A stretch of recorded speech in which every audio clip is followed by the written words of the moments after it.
Welcome to Teacher Bob's channel. This is a tutorial on how to play the song And I Love Her by the Beatles. This tutorial should be able to help you play the part performed by John Lennon. As for the part performed by George Harrison, that would be another lesson. And I assume that you are already familiar to the names of the parts of the ukulele, which are important to be familiar to. If not, I suggest that you click this link for that lesson. There are 5 sets of chord progressions or sequences of chords to deal with. One for the intro, one for the verses, one for the middle 8 or refrain, one for the instrumental part and the following verse, and one for the outro. And I assume that you are familiar to reading chord diagrams. If not, then click this link for that lesson. Now let's start with the chords for the intro. The sequence is F sharp minor, then E major 6th. For F sharp minor, looking at the diagram, you see 3 dots. I suggest that you use your number 2, number 3, and number 4 fingers. Position your number 2 finger on the 3rd string at 1st fret, number 3 finger on the 4th string at 2nd fret, and number 4 finger on the 2nd string at 2nd fret. The 1st string is left open, and that's the sound. The reason I suggest that you use 2, 3, 4 finger combination is because it's easy to transition to the next chord, which is E major 6. All you have to do is position your index finger on the 4th string at 1st fret, and then your ring finger or the number 3 finger goes down to 1st string, and the pinky has to let go. So this is E major 6. For the verses, the chord progression or sequence of chords is this. You have F sharp minor followed by C sharp minor, and that sequence, F sharp minor to C sharp minor, is for 3 rounds. After that, it would be followed by A major, then B major, and finally E major. For the first chord, F sharp minor, you have learned that already from the previous section, and this is F sharp minor. The next chord is C sharp minor. And looking at the diagram, you see 4 dots. You have 1 dot on each string, and all the dots are at 4th fret. So this is the 4th fret, as this is the 1st fret, 2nd fret, 3rd fret, and 4th fret. And all the dots, as you can see from the diagram, they are all numbered 1. And that means you'll have to press all these strings right at 4th fret with your index finger, as the index finger is notated number 1. So here, in this case, you have your index finger as a bar finger to press all 4 strings. And the sound is this. The next chord is A major. And you see from this diagram, you have 2 dots, number 2 and 3. So you have your middle finger and ring finger to play this chord. And your middle finger or the number 2 finger is on the 3rd string at 1st fret, and your ring finger, which is number 3, on the 4th string at 2nd fret. The other 2 strings are left open. And the reason why I suggest that you use your 2-3 finger combination for this chord is for easier transition or smoother transition to the next chord, which is B. And looking at the diagram for B major, you see 2 dots, both numbered 1, and that would be for your index finger. And those 2 dots are on the 1st and 2nd strings. So therefore, you will have to press the 1st and 2nd strings with your index finger at 2nd fret, so here. And then your number 2 finger or the middle finger on the 3rd string at 3rd fret, so here. And lastly, your number 3 finger, which is your ring finger, on the 4th string at 4th fret, so here. But you can also have your index finger to press all 4 strings, as I find it more comfortable to play this chord with my index finger barring or pressing all 4 strings than just 2 strings. Besides, Even if you have your index finger pressing the third and the fourth strings, they are not the ones producing the sound, but these two fingers are the ones producing the sounds. So as a summary, you can play B major like this or this way. The chord that follows B major is E major, and looking at the diagram, you have your index finger on the first string at second fret here, and then your middle finger on the fourth string at fourth fret, so here. So there's a vacant fret here. The third fret is left open. And then your number 3 finger on the third string at fourth fret also, and your number 4 finger or the small finger on the second string at fourth fret. You have 3 fingers at fourth fret, so you have to squeeze them or make them tight so that you'll be able to position all 3 fingers within the same fret. So this is the shape. Alternatively, you can also have your index finger just pressing all 4 strings if you are more comfortable. And this is the way I do it, as I'm more comfortable with my index finger pressing all 4 strings than just pressing one string. Besides, even if I have my index finger pressing the second, the third, and the fourth strings, the index finger is not the one producing the sounds on the second and the third and the fourth strings, but these fingers. And remembering B, it's easier to transition from B major to E major chord if you have your index finger pressing all 4 strings. As if you remember, this is the shape for B. Now, if you keep your index finger pressing all 4 strings, so from B major to E, all you have to do is just keep your index finger there and just reposition the other 3 fingers. So here, B major to E major. So as a summary for the chords for the verses, the chord progression is F sharp minor, this one, to C sharp minor, and this would be 3 times. And then after that, you have A major chord, and then to B major chord, all you have to do is just skip these 2 fingers, just move or slide them 2 frets up, and your index finger goes down to second fret, pressing all 4 strings. And then to E major, keep your index finger, just reposition the other 3 fingers. Next are the chords for the middle 8th section, which I labeled refrain. For this part, you have C sharp minor, then it's followed by B major, back to C sharp minor, and the next chord is G sharp minor. And looking at the diagram, you see number 1 finger on the first string at second fret, number 2 or middle finger on the third string at third fret, ring finger or number 3 on the fourth string at fourth fret, and the pinky or number 4 on the second string at fourth fret. So here. It's followed by C sharp minor, and then back to G sharp minor, which is this shape, and then it's followed by B major, and this is the shape. And you may notice that for G sharp minor and B, you have common fingers, these two, as this is G sharp minor and this is B. So these are the common fingers for both chords. Now I would suggest that instead of playing G minor with your index just pressing one string, why not have your index finger to press all 4 strings? As it's easier to move from this chord G sharp minor to B major, all you have to do is take out the small finger. Now this is B major, and the next chord is B dominant 7th or B 7th. And looking at the diagram, you have 3 fingers all numbered 1 at second fret, pressing the first, second, and fourth strings.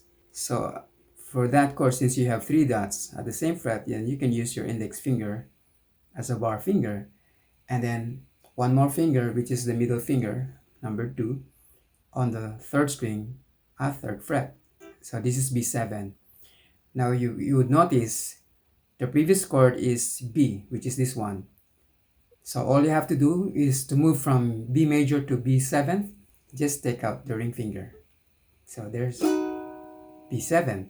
So as a summary, starting from G sharp minor or referring to the sequence of G sharp minor to B7, I suggest that instead of playing G minor with this positioning of the fingers, with your index finger just pressing the first string, I suggest that you press all four strings with your index finger, so this becomes a shape. And then to B major, all you have to do is take out the small finger. And then to B dominant 7 or B7, just take out the ring finger. The instrumental part is basically the structure of the verse, but played at a pitch a half step higher. So in the previous, we have learned that the chords for the verse are F sharp minor, C sharp minor, A major, B major, and E major. Now for the instrumental part, those chords will have to be raised by a half step. So we will have G minor, D minor, A sharp or B flat, C major, and F major. That means F sharp minor raised by a half step, that would be G minor. C sharp minor raised by a half step, that would be D minor. A raised by a half step, that would be A sharp or B flat. And B raised by a half step, that would be C major. And E major raised by a half step, that would be F major. Now looking at the diagram for G minor, you have three dots. Your index finger on the first string at first fret, middle finger on the third string at second fret, ring finger on the second string at third fret. The fourth string is left open. And then it would be followed by D minor. The diagram shows three dots also. You have your index finger on the second string at first fret, middle finger on the fourth string at second fret, ring finger on the third string at second fret. The first string is left open. And that sequence, G minor to D minor, will have to be played for 3 times or 3 rounds. After that, it would be followed by A sharp or B flat.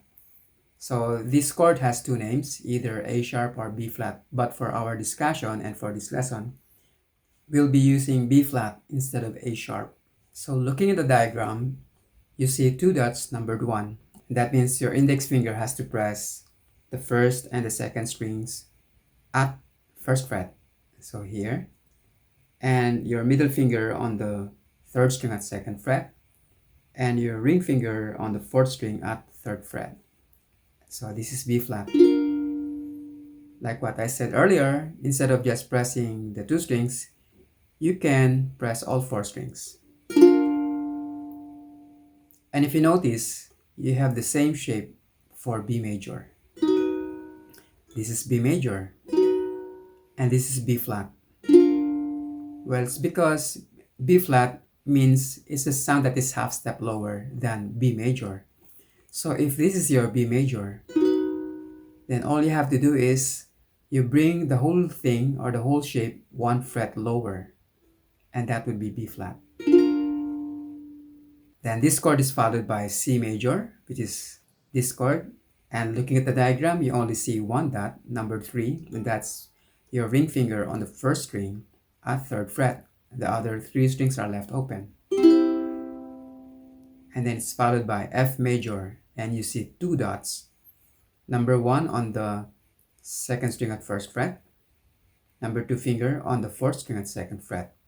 The first and the third strings are left open. And so this is F major. The next part is another verse. The chords that we have for the instrumental part will be the same chords for this verse. So we have G minor, D minor. That sequence, G minor to D minor, will be played for 3 rounds. And then it's followed by B flat, and then C, and F major. The last part is the outro, and for the outro we have G minor, which is this one, and D minor, back to G minor, And the last chord is D major. And looking at the diagram, you see three dots, one numbered 2, one dot numbered 3, and the other dot numbered 4. So that means you have your middle finger on the 4th string at 2nd fret, ring finger on the 3rd string at 2nd fret, and your small finger on the 2nd string at 2nd fret. So you have 3 fingers all at 2nd fret. The first string is left open. This is D major. I have discussed with you the chords, and that's for the left hand to do. Now let's discuss the rhythmic or strumming pattern, which would be for the right hand. Now looking at the pattern, you see 1 and 2 and 3 and 4 and. That's for the 8-note counting. You have and between beat counts. The beat counts are those numbered 1, 2, 3, 4. So there are 4 beat counts, and those are at count 1, count 2, count 3, and count 4. And looking at the pattern that I am suggesting, you see a downstroke right at count 1. And the next stroke is another downstroke right at count 2. The third stroke is another downstroke right at count 3. And between beat count 3 and 4, that is on the end after 3 or on the end before count 4, you have an upstroke. And the final stroke of the pattern is right at count 4, which is a downstroke. So the pattern is good for one measure, and it's a series of downstroke, upstroke, and downstroke. So that's the strumming pattern. Downstroke, downstroke, downstroke, upstroke, downstroke. But as for the rhythm or the rhythmic pattern, then we have to do 8-note counting, so we would be able to apply the correct amount of time for each stroke, as each stroke has its own playing time. As you can see, right at count 1 is a downstroke. Its playing time is 1 beat, so it's a quarter note stroke. The downstroke right at count 2 is also another quarter note. It lasts for 1 beat. But the downstroke right at count 3 is not gonna last 1 beat, because there is a stroke, which is an upstroke, between counts 3 and 4. So the downstroke right at count 3 is half a beat. That's actually an 8-note downstroke. And the upstroke is also half a beat long, and that's an 8-note upstroke. And the last stroke, which is right at count 4, which is a downstroke, lasts for 1 beat. So it's a quarter note stroke. So as for the rhythm, it's a series of quarter note, 8-note, 8-note, quarter note. And to be able to get the right feel, we have to do 8-note counting. And we have to do it at a slower tempo first to be able to get the pattern right.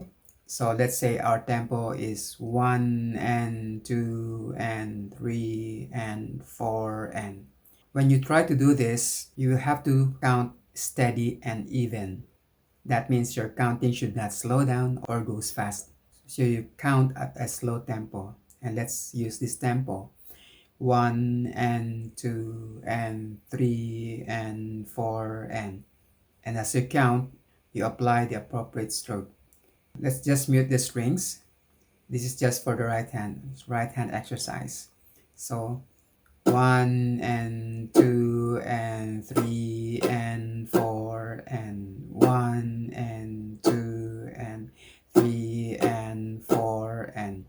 So that's how it sounds like at that slow tempo. And you will have to keep on doing that till your right hand gets familiar or accustomed to the movement or to the sequence of strokes. Let's do this for 4 measures or 4 rounds of the pattern. It goes this way. 1 and 2 and 3 and 4 and 1 and 2 and 3 and 4 and 1 and 2 and 3 and 4 and 1 and 2 and 3 and 4 and at a faster tempo, like 1 and 2 and 3 and 4 and it sounds like this.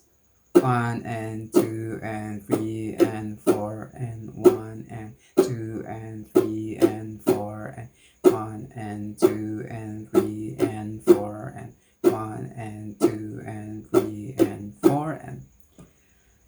practice first at the slow tempo. When your right hand gets comfortable with the motion, then you do it at a faster tempo. Now let's talk about the playing time or the duration of each of those chords. For the intro, the playing time of F sharp minor is for 2 measures, and for E major 6 is also 2 measures. Since our rhythmic pattern is good for 1 measure, then you will have to do 2 rounds of the strumming pattern or rhythmic pattern for each of these chords. So for F sharp minor, for 2 measures, it sounds like this. 1 and 2 and 3 and 4 and 1 and 2 and 3 and 4. Then on the next measure, that would be for the next chord already, which is E major 6, and would be played for 2 measures also. 1 and 2 and 3 and 4 and 1 and 2 and 3 and 4. After the intro, we have the verse, the first verse, and all of the chords are 1 measure long or to be played for 1 measure, and that means 1 round of the strumming pattern or rhythmic pattern. But for the last chord of the verse, which is E major, is to be played for 2 measures or 2 rounds of the pattern. So it goes like this. 1 and 2 and 3 and 4 and 1 and 2 and 3 and 4 and 1 and 2 and 3 and 4 and 1 and 2 and 3 and 4 and 1 and 2 and 3 and 4 and 1 and 2 and 3 and 4 and 2 and 3 and 4 and 1 and 2 and 3 and 4 and 1 and 2 and 3 and 4 and 1 and 2 and 3 and 4 and. But the next part is another verse and with the same sequence of chords because both are verses. So again, so for verse number 2, 1 and 2 and 3 and 4 and 1 and 2 and 3 and 4 and 1 and 2 and 3 and 4 and 1 and 2 and 3 and 4 and 1 and 2 and 3 and 4 and 1 and 2 and 3 and 4 and 1 and 2 and 3 and 4 and 1 and 2 and 3 and 4 and 1 and 2 and 3 and 4 and 1 and 2 and 3 and 4 and. After verse 2 is the middle 8 section, which I labeled as refrain. They call it middle 8 because this part has 8 measures and it's a sequence of 8 chords and each chord is 1 measure long. So it's a total of 8 measures. And it goes off with the first chord, C sharp minor, for 1 measure. 1 and 2 and 3 and 4 and then next chord is B. 1 and 2 and 3 and 4 and then it goes back to C sharp minor. 1 and 2 and 3 and 4 and then G sharp minor. 1 and 2 and 3 and 4 and then back to C sharp minor. 1 and 2 and 3 and 4 and back to G sharp minor. 1 and 2 and 3 and 4 and then to B major. 1 and 2 and 3 and 4 and then to B7. 1 and 2 and 3 and 4 and.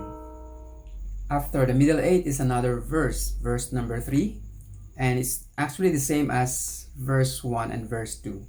We have the same sequence of chords and the playing time of each of those chords are the same.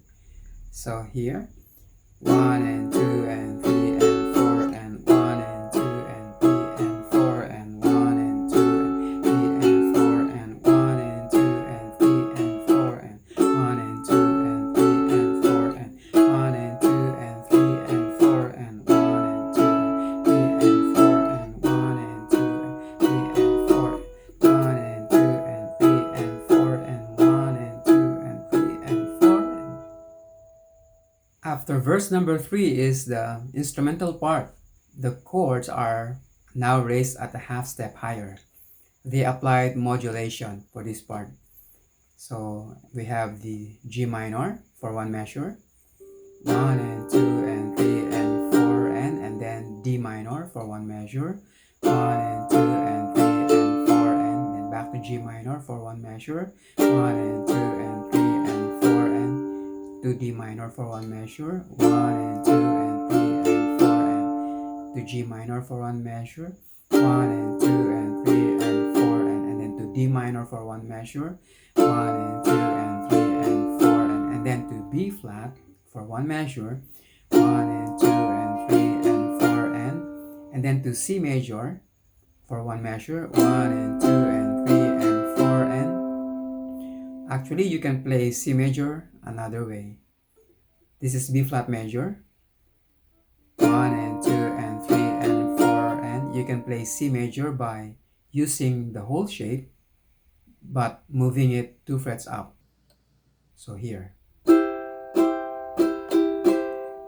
only thing is this is harder to play because you have your index finger as a bar finger pressing all 4 strings, and there are 3 fingers involved compared to this simple shape. But it's always a good idea to learn another shape for a particular chord. So you may have to practice this. And besides, it's also easy because you only have to keep the shape. From B flat, you have this shape, you only have to keep that shape and move it 2 frets up. See, the sounds are the same.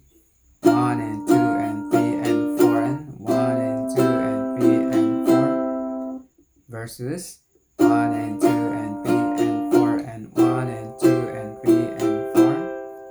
So either this shape or this shape would do the part. And then C major is followed by F major, and this chord is for 2 rounds.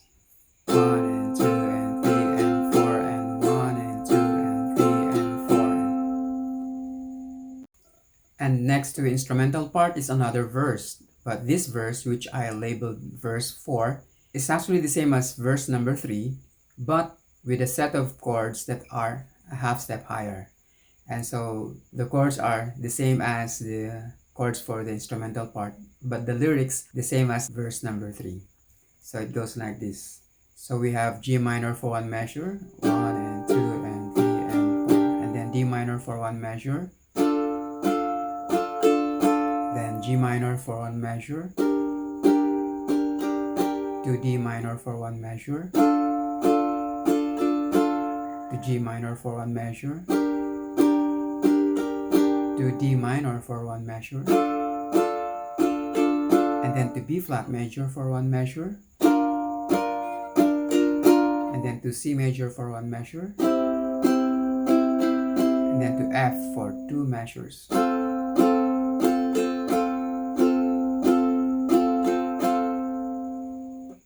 And then we have the outro, the last part of the song. We have G minor for 2 measures, 1 and 2 and 3 and 4 and 1 and 2 and 3 and 4, and then D minor for 2 measures, 1 and 2 and 3 and 4 and 1 and 2 and 3 and 4. Back to G minor for 2 measures, 1 and 2 and 3 and 4 and 1 and 2 and 3 and 4. And then D major for 2 measures, 1 and 2 and 3 and 4 and 1 and 2 and 3 and 4, and according to Paul, "And I Love Her" was the first ballad he got himself impressed with. John considered the song as Paul's first yesterday. Paul had written the ballad on the piano at Jane Asher's house, so it was assumed generally that it was written for her. But when he was asked if it was for Jane, Paul shrugged it off and said, "Just a love song, it wasn't for anyone." Paul was amused to note that Don McLean liked the song, tweaking it for his own song, "And I Love You So." According to this book, here's what transpired in the first half of 1964. Takes 1 and 2 in the afternoon of February 25th at Studio 2 from 2:30 to 5:30 p.m. It was George's birthday. The song was one of the soundtracks for their first movie, A Hard Day's Night. John on Gibson J160E, Paul on Hofner 500/1 bass, George on his 12-string Rickenbacker, and Ringo on drums. And according to the book The Beatles, the biography by Bob Spitz, after 2 takes, the Beatles couldn't find the right way to harness it. Dick James, who was visiting the studio, felt the song was just too repetitive, and during a tape change, he mentioned as much to George Martin. Apparently, Martin agreed because he called for a short recess and left the control room briefly to discuss it with the band. James claims that Martin suggested they write a middle eight to break up the repetitious verses. John and Paul went to the piano while Mal Evans was getting tea and some sandwiches. Within half an hour, the boys wrote a very constructive middle eight to a very commercial song. Takes 3 to 19 in the evening of February 26th from 7 to 10 p.m. at Studio 2. It was a remake with Ringo swapped his drums for bongos and claves, and the middle eight section was added. Takes 20 and 21 in the evening of February 27th at Studio 2 from 10 a.m. to 1 p.m. A remake with Take 21 The Better Take, and this features the famous intro guitar riff by George. Paul credited George for the riff as it makes a stunning difference. The final take also features modulation, a semitonal key change for George's solo from key of E to F, ramps up the drummer, and the closing chord Picardy third resolution to D major, which allows the song to end happily in keeping with the optimism of the lyrics. Under the course of 3 days from February 25 to 27th, the song evolved from electric to